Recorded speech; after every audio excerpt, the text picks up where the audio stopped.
भुवनेश्वर में double encounter राजधानी में खेलाई कला पल्सर आतंक कला पल्सर रे छिनताई करुथिले दुई लुटेरा पुलिस गुली आहत होइछंती दुई लुटेरा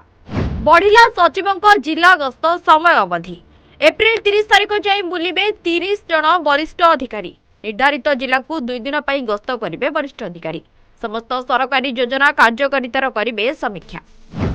लोकसभा पर राज्यसभा पारित है वाकफ बिल सपक्ष में 128 वोट विपक्ष में 95 वोट राष्ट्रपति अनुमोदन पर आईन में हेब परिणत वाकफ बिल को सुप्रीम कोर्ट में चैलेंज करिबा कांग्रेस।